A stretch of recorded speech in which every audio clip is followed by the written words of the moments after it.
Hello, everyone, and welcome to another episode of Profiles in Risk. I am your host, Nick Lamparelli. So pleased to have good friend of Insurance Nerds, good friend of Profiles in Risk, and an author going to be talking about his new book, Tony Steuer. Tony is obviously an author. I just said that, but he's a financial preparedness advocate. And in this episode, we'll be discussing his latest book, which is called Get Ready, a step-by-step planner for maintaining your financial first aid kit. Tony, welcome back. Well, thank you, Nick. It's a real pleasure to be on here. I love the work you guys are doing at Insurance Nerds. I think it's nice that newer people in the industry have some good resources. Yeah, absolutely. And this is quite frankly, I think your timing couldn't have been better. You probably planned it that way. Financial first aid kit. We are getting to the holidays. I can tell you there's a lot of family things that are going on, but then right behind it is New Year's with all of the resolutions that are coming. And when I got the copy of the book, and as I was going through it, it really hit home for me. I will have a lot of personal stories, but it was just this past summer that my wife and I gave birth to another son. So all of your topics have been on my mind heavily since since the child was born, worried about all of those things. And we went to an attorney to do a simple, transaction, I guess, create a legal document with a will and a trust to kind of set that up in case something bad should happen to us. You don't think about it until that kind of thing happens, but the lawyer was very good kind of walking us through all of the stuff that you wrote in your book. So it's basically like a legal treatise. Let's just call it that, where you go into it. So I'm going to jump right in. First question, financial first aid kit. Why should someone have something like that? Let's make it real simple and talk about that. Well, I think it's a great question, and it's why I wrote the book, is that there's so many things that happen to us in our life that you need to be prepared. And creating a financial first aid kit is that way of being prepared in our financial life. One of the things recently that's really shown us are all the evacuations, especially here in Northern California. We're very aware of the 5-minute evacuations with the wildfires.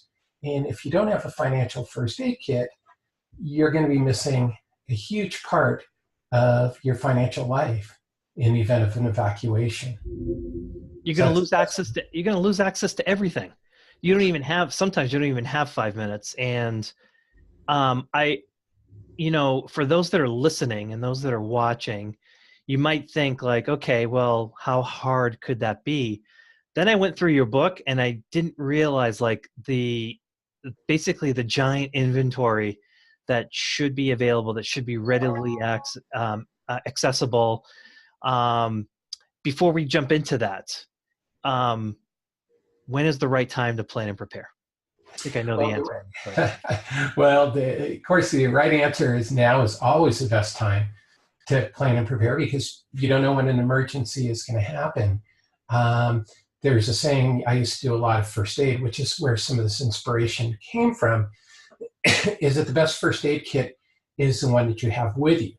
So if you don't take the time to prepare your first aid kit, you're stuck with what you have, and you don't want to be stuck with nothing in the event of an emergency. So aside from now, since our audience is predominantly P and C, let's say it's not now. Let's say it can't be done now. We kind of discussed this in our emails back and forth. Considering the P&C audience, when's the next best time for either someone from our audience to initiate the discussion, or a person to have that, frankly, that tough discussion with their trusted advisor? Well, I think, with a property and casualty agent, they're in an excellent position, because doing a lot of this is ensuring that their clients have the proper coverage to meet all of their risks, which meets a number of their goals. It's a great opportunity for people to be able to partner with their client on assessing all of their insurance needs.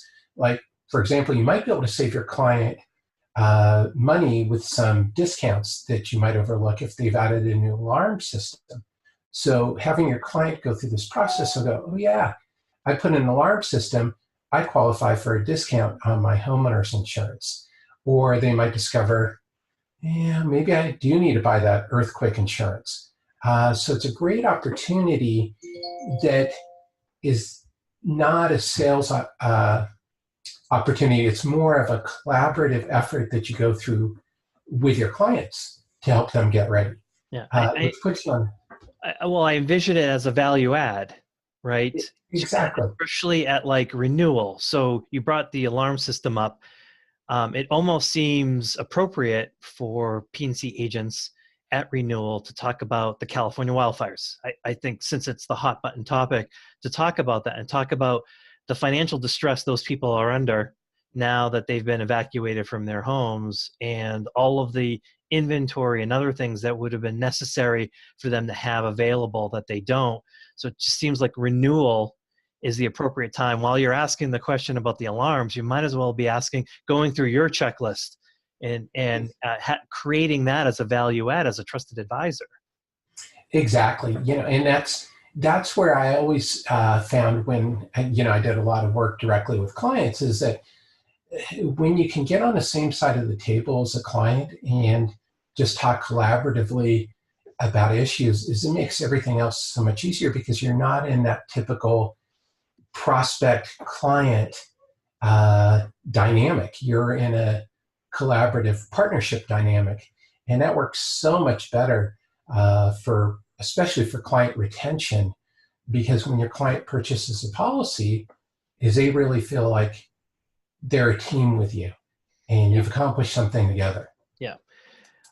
And not to mention, I didn't think about this until I was reading the beginning part of your book, but it goes beyond the individual person, goes beyond the end of the direct family.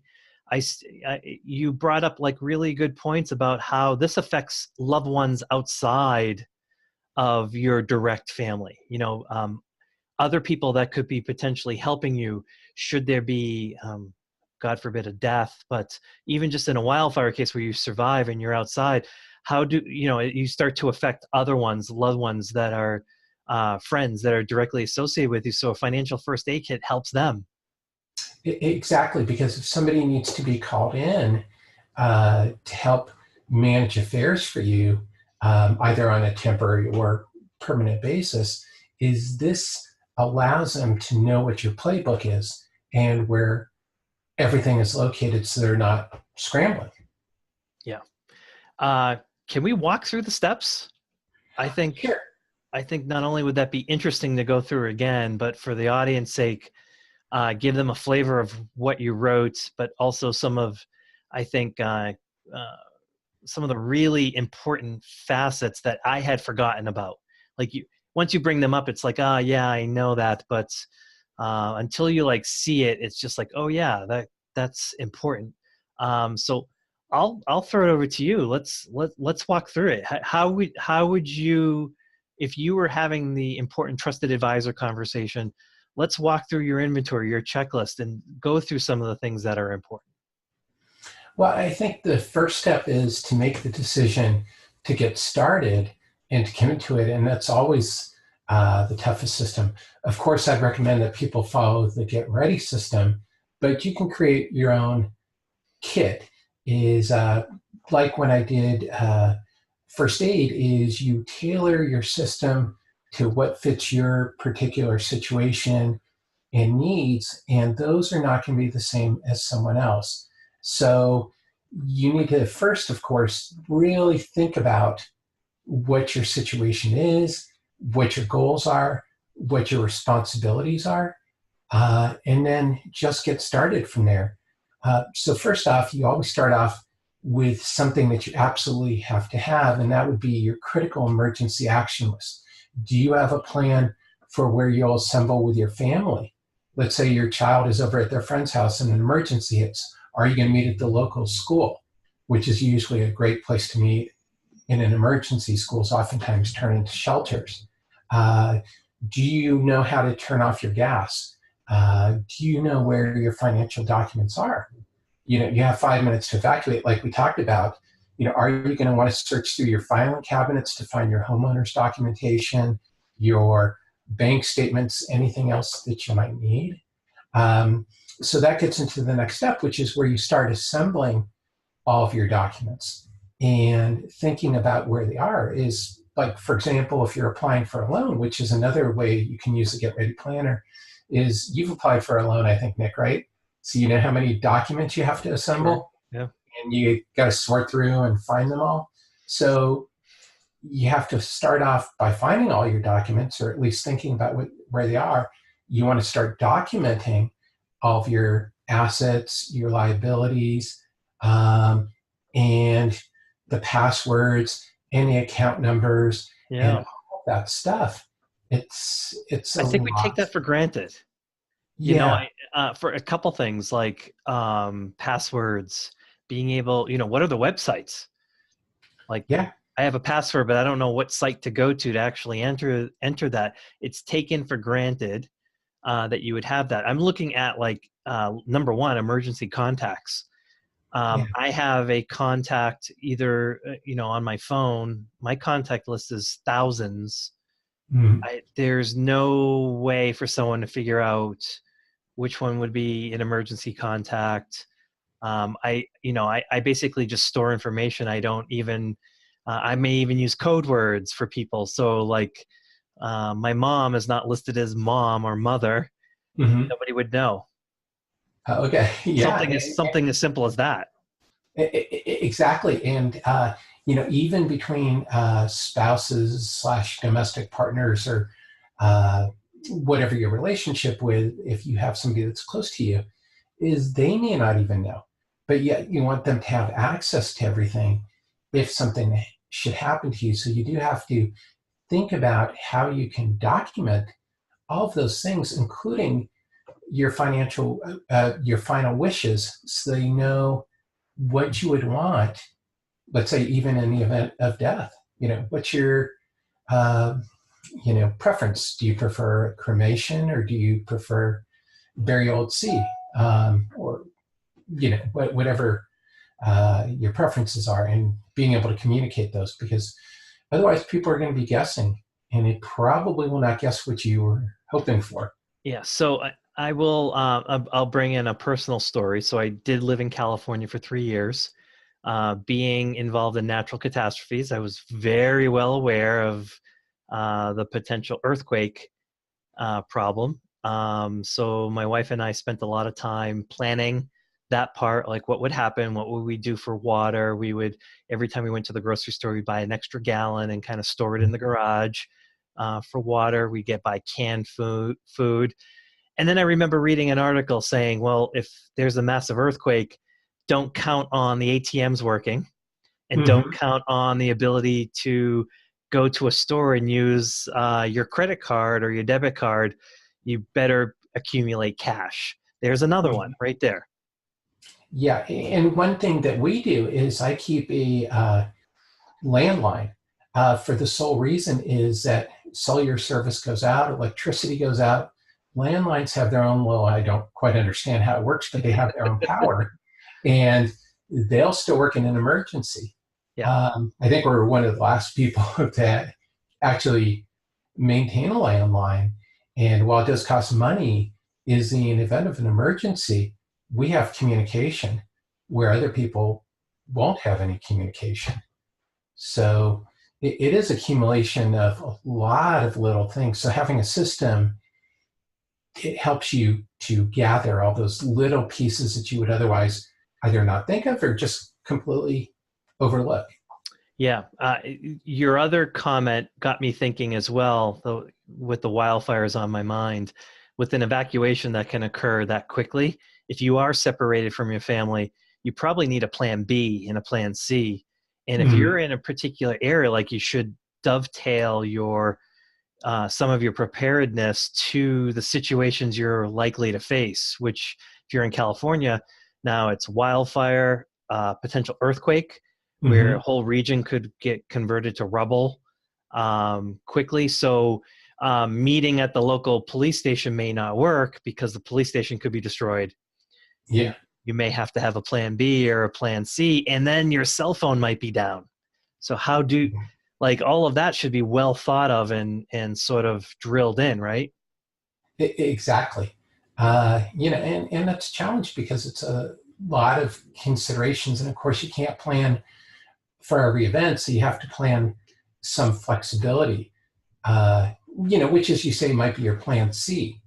If all else fails, try to get to this type of establishment, or this is our outside communication point. So you pick somebody who's way far away from you to serve as your communication point. Like I might pick somebody in Boston to check in with because I know that they're hopefully not going to be impacted by an earthquake in California.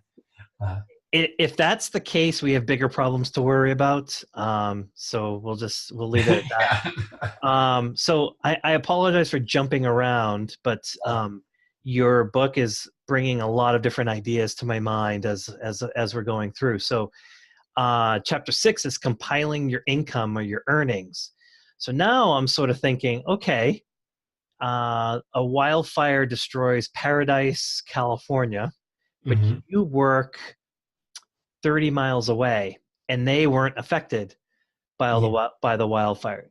But they should know like what your status is. You may need to take time off. You may need to report that. You may need to report something to them. You may need access to something that's at your company. So that seems like it dovetails with income, like keeping track of, you have it as cash compensation, paid time off, group benefits, but that as well, just being able to communicate with your work seems to dovetail with income.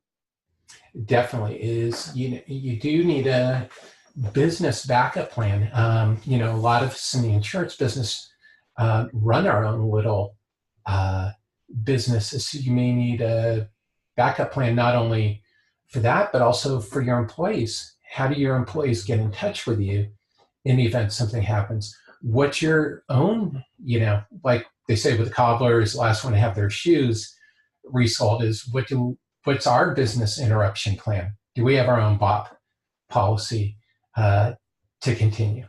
Have we gotten around to it? Then there's the chapter 7 going into debts, personal loans, living expenses, and taxes.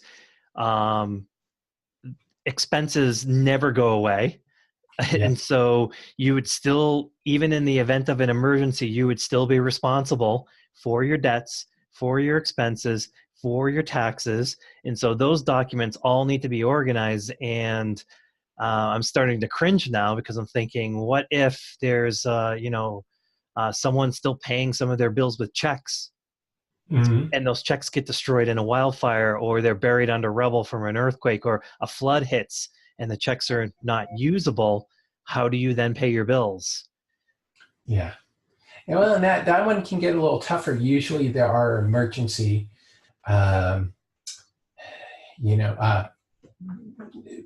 centers set up when there's been a natural disaster, and they can help you walk through the steps, or you can get, in touch with your bank. But if you forget all of your information to log onto your bank account, and your secret password and your double secret password and your triple authorization to get into your checking account, if you don't have all that information documented, if you're using your password manager on your computer. Or a lot of people use sticky notes labeled all underneath their monitors to hold their password. If this goes up in a fire, how do you get in? So I guess a natural progression towards our conversation, something that I put on our agenda, would be technology. And how do we utilize technology to dovetail into the checklist that you've provided?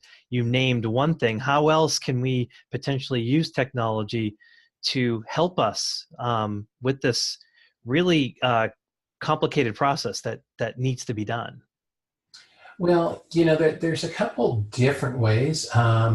There's the low effort way of using a backup system like iCloud or Dropbox or Evernotes for all of your financial documents, and that will work for most people. There are a few digital vault systems, but those really haven't seen a lot of traction um, for a couple reasons. Is one, people don't feel comfortable putting all of their financial stuff in one place with some of these entities, even if they have quote unquote bank level security, because we've all seen banks getting hacked over the last few years, or the Department of Defense. And their security, you hope the Department of Defense's security is pretty solid, but they can still get hacked. So I think people have a reticence to use a lot of these services that accumulate all of your personal information. And then the other thing is that a lot of these services don't have an intuitive, simple interface that's engaging for people to be able to put their financial information into it. So people may start the process and they don't quite finish it. But it's different if you're amassing all of your documents and you can just copy over your folders to something like Evernote. Yeah, potentially Evernote could get hacked as well, but it's not going to be as direct for somebody to look through Evernote and find all your financial information. So That's a good point. Photo image, no one's going to go through a photo image and then say, oh, there's the credit card, let me type that down. Hackers are looking for digital info, where they can copy paste it, move it around, and not necessarily scan photos. So that's a sort of another security element to doing something like you said in Evernote. Exactly. And it's something that's a little bit a little bit less intrusive. It's a little bit easier. So while you're organizing that document, you can scan it, or when you apply for that mortgage and you gather all of your income documents, you just scan it. I'm a big fan of password software. I use Dashlane. I know there are a couple others. I don't remember their names. That seems like it would be really beneficial to what we're doing here, where you can link up the online portal to a retirement account, a bank account, your auto insurer, your homeowner insurer, your trusted advisor, along with the username and password where you can get access to it on a phone or any kind of web browser. What do you think of that kind of technology? I think it's great technology. Personally, I just recently tried, I think it was 1Password. I got a little frustrated with it. I didn't find it that easy to use. I use all Apple computers, and Apple's got a pretty sophisticated keychain that logs you in automatically on a lot of their products, and it's got the two-factor authentication built into it. So for me, that was a little bit easier, but I think all this stuff is great because it's hard to keep track of all this stuff. And, like most of us, you go back to the website and it's like, okay, you need to change your password again and don't use your last 10 passwords. And, it's got to contain this, that, and the other thing. That having a system to keep track of your passwords is super helpful. Yeah. Dashlane's got a couple of neat features. I'm not a salesperson for Dashlane, so I'm not getting paid for this. Couple neat features is some of the sites, it will allow you with the click of a button to have Dashlane change the password for you on a recurring basis. So Dashlane knows what the password is, so it will change it, store it, and now you have access to it. That's a huge advantage, I think, for security and to sort of keep you updated, keep the password updated. It also tells you when something's been hacked. So if you have a site that you've listed and Dashlane gets wind that they've been hacked, you will get a notification telling you should update your password. That happened. And it's available on all the browsers. Oh, and it's got a password creator. So anytime you go to a new site, you can just push a button. It sort of knows the window where the password is. Mm-hmm. You can click on it and a button will come up that says generate password, and it'll generate it and then save it for you. So I find that to be very helpful. And I think a lot of the Mac stuff I guess I'm selling it to you now, Tony. Oh no, yeah, no, I'm definitely interested. The big thing with I think it was 1Password is that I didn't like, or that really worried me, is if you lose your master password, you lose everything, Yes. and that's The same for all of those, though. That's the whole oh point, is they don't know your password. Only you know yeah, it. Dashlane does take advantage of the thumbprint, and probably in the okay, newer phones, the the facial imagery as an entrance in. But then, like, I think that works for a month, and then you okay. have to sign back in. Like once a month, you have to put in your master password. So it's got to be something that you remember, that you know, that's somewhat difficult, that someone may not be able to hack into. So pros and cons, I guess. Definitely, definitely. So transitioning over to I wanted to kind of get through everything, but also keep in mind that, well, there's a lot of stuff here, and there's probably a lot of stuff here that requires not only an agent that could Mhm. potentially help, but also an attorney. Things could get expensive for those Yeah. that are on a budget trying to do a financial first aid. Um, uh, Once they decide they're going to get started, uh, are there certain things that are like the low hanging fruit, like just kind of get started here, build out that financial first aid kit with these steps here, get those out of the way before you may necessarily need to introduce an insurance agent or an attorney? Well, that's a great question, and I'm providing a resource for that as well. Is I'm going to be launching, hopefully by the end of the year, probably early January, a financial preparedness quiz that people will be able to take. And as after they take the quiz, they'll be able to sign up for an email sequence that will send them monthly financial tasks. And the monthly financial tasks will follow the financial calendar and get ready, but also provide resources that are easily available to accomplish certain things.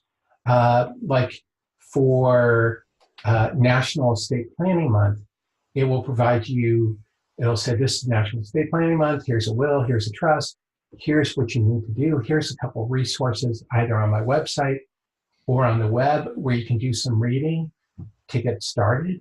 Um, and in fact, I'm going to be launching a co-branded estate planning tool for people where they can complete their will or trust with an attorney online at a very inexpensive price for less than $1,000. So it'll be very affordable for people. Now, I'm not here to pitch that service because in a lot of instances, for completing a task like ordering your Social Security statement, there'll be a walkthrough of go to the Social Security site, check your Social Security statement, here's how you do it. So a lot of things, there's a lot of really good free resources on the web. And what I'm trying to do is make it so that just like in the planner, people have little financial tasks that they can do one bite at a time, like take their auto insurance, is they can go to the National Association of Insurance Commissioners has their insurance university. Now you and I can debate how thorough it is, but it's a good starting point Sure. for people Yeah. to take a look at. Yeah. So before they sit down with an agent, they can be a little prepared for what they're looking for. I hope you will share with us when that's available so we can broadcast it on our sites, social media, and everything. So everyone that's listening to this or watching this, be prepared and watch for a site for when this comes out. Because I think that's very helpful. I think it seems, in having this conversation, you've kind of confirmed it. Just getting started is probably the most difficult part. Mm-hmm. Have to decide you're going to do it. You need a kick in the pants. Then it's knowing where to start, where you don't lose momentum, and then it's building the momentum, and then it's following through.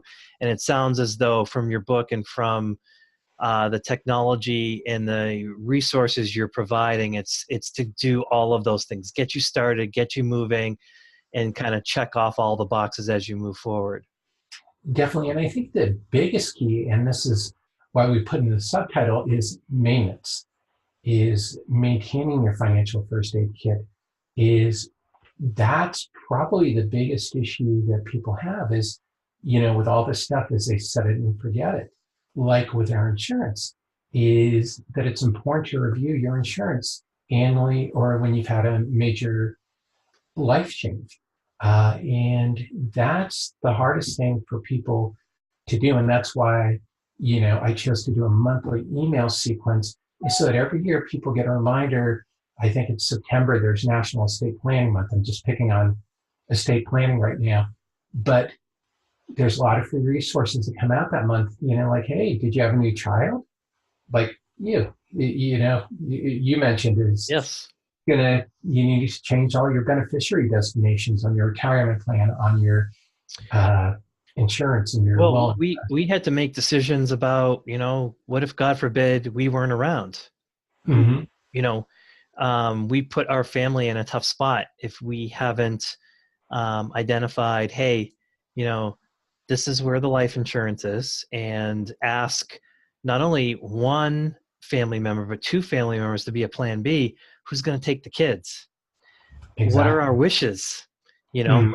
What schools did we have planned for them? Like, that one's going to Dartmouth and that one's going to Harvard. Let's make sure Mm-hmm. that happens. Right. As we worked with the attorney on that, it became overwhelming. Like, it's not something that we could have done by ourselves immediately because we hadn't thought about all that stuff. And they really helped us. And I guess I'm really encouraging the agents and brokers that are listening to this on the PNC side. This is a wonderful opportunity for value add to really sit down and provide a lot of these services, and maybe potentially partner with you to help them think about that and align those services. Definitely. And, that's what my hope is that, I've worked with enough insurance agents over the years, mostly on the life and health side, but it's just the same issues, is that maintenance, and it's the ongoing reviews and keeping your clients current on their needs, that I'm hoping that this will be a tool that insurance agents can use, or at least a concept that insurance agents can use to provide more value. Because I think, and this is something we've talked about in our other discussions, is insurtech. And I think that's where insurtech can't touch insurance agents, is in that personal connection and in that value add to the relationship, um, of keeping their clients up to date and Yeah, having conversations. completely. I have assets in like a few credit unions, and something people may not know, but if you're a member of a credit union, usually they give you like $1,000 of accident life Mhm. coverage for free. Like, you just say, do you want it? Yeah, you want it. Oh, they'll ask you if you want to buy more, but they'll throw out $1,000. I have like behind me a stack of papers, and Yeah. it's as a, going through the attorney, it's just like, no one would have known that existed. I hardly even know that exists, or where people can take advantage of it. There are medical benefits and PIP payments on auto. Like, so if there's like a significant accident or a death, I am putting my family members in a really horrible spot to try to put the puzzle together. And there could be benefits that go unclaimed simply because I didn't do that. Exactly. And, just for example, with the life insurance, is the National Association of Insurance Commissioners finally formed a life insurance policy locator system, because there's billions of dollars of life insurance that goes unclaimed every year. And the Yeah. insurance companies, of course, didn't feel motivated to solve that issue on their own. So, who That means knows? An there's insurance billions company? of dollars afloat sitting Yeah. there, while they're just like, okay, well, when someone makes a claim, we'll pay it out. But until then, we're going to earn interest on that money. Yeah, but they suffered some lawsuits, because you'll love this, and everybody who's been in the insurance industry, because they were checking the Social Security death master files to know right when somebody died, so they could immediately cut off their annuity payments. But yet somehow the Not same using it for life. never checked it to pay a life insurance claim. And the insurance commissioners and the state attorney generals are like, well, wait a minute. Yeah. you know, Yeah. you That can't do it both ways. borderline criminal, honestly. What was it like writing this book? As someone that wants to be an author, what was it like writing? This is one of a series, so you have it down pat. Could you walk us through that? Well, I think every book is a passion project. I think that as somebody I talked to a while ago who's also an author, nonfiction books, real estate, so, another really super exciting subject like insurance, is he said, you'll just know when it's time to write a book. And it's kind of funny because that's what it is. And you'll have the inspiration because writing a book is really a labor of love. And it's time consuming. There's nothing easy about it. So you have to find something that you're passionate about and that you think you have something new to say, because pretty much every topic has already been written about. So it's finding that, and that helps you get started. Just like the get ready concept, you have to be inspired and motivated to do it. Yeah. Before you can. What's your writing routine like? Well, it's messy. So a big part of it is I like to read. So every morning I scan through and read headlines for dozens of financial blogs, read the Ins Nerds newsletter to see what exciting topics are coming up. But all kinds of insurance and financial things. And then I save them. I have thousands of bookmarked articles on my computer, and which I also use for my newsletter, and little subfolders. One's for health insurance, one's for life insurance. And so when I go to write, I already have a lot of research in place. And I think one of the other questions that you've mentioned is, and hopefully I'm not leaping forward, is an important writing tool for anything is doing an outline. That makes it so much easier to write an article, is if you outline what you're going to write about, because then you're breaking it down into small bite-sized pieces, which is the same concept as the get ready system. If you're getting ready to write, you have to break it down into small pieces so it's approachable. If I told you to write a a 10,000 word article, it would be overwhelming. But if you started writing, a bunch of 100-page, 100 word, messing up my words, 100 word. 100 pages? I can't do that. Yeah, that's much easier, is to break it up into very small blocks. Yeah, completely. Those small blocks one at a time. Do you have any tools? Do you just end up writing in Microsoft Word? Aside from your, browser bookmarks for research, what kind of tech tools do you use to research, get yourself organized, and begin the writing, publishing part? Well, I do write pretty much in Word. I'd rather use Apple Pages, but my publisher prefers Microsoft Word. So I have a love-hate relationship with Word. There are some professional writing tools, but where I gather a lot of my ideas, I use this to-do planner task manager called OmniFocus. OmniFocus? Yeah. And I combine that with Apple Notes to do my outlines or do my subject titles. So in OmniFocus, I have a project folder called Article Concepts. And so I might say, well, I want to write about a critical emergency action list. And then in the notes section, and this is kind of a messy way to do it, is I'll just jot down an idea, or if I see an article that's got to do it, I'll paste in the URL for that article, and then I'll start organizing from there. But that helps me to do the outline super quick when I've already started talking about it. Like right now, I'm working on a really big resource for my website, and we've touched about it. It's going to be about unclaimed money.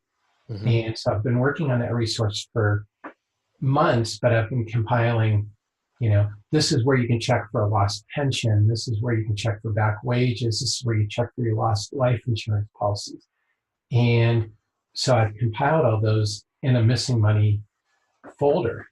So I can go back to that. So that's how I amass the ideas, and then I go back and use the ones that I want to write about. No, nice, nice. I'm gonna look up OmniFocus. I'll put that on the show notes. So I, I I'd like to end with kind of rehashing. Let's summarize this. Step one, step two, step three. Step one is get yourself started. We got New Year's coming up. Anyone that's listening, although this will come out after New Year's, this will be another kick in the butt. Mm-hmm. Get this started. Step one, what would be summarize step two, step three? Well, I think the holidays is a great time. One of the important things to do is to have family financial meetings. So I think the holidays actually lends itself to starting a conversation with your family about your wishes, your goals. For your immediate family, is you may want to talk with your spouse just to make sure you're both on the same page in terms of your budget for the next year, in terms of saving for college. Is one spouse thinking community college and the other spouse thinking Harvard? And how are you saving for that?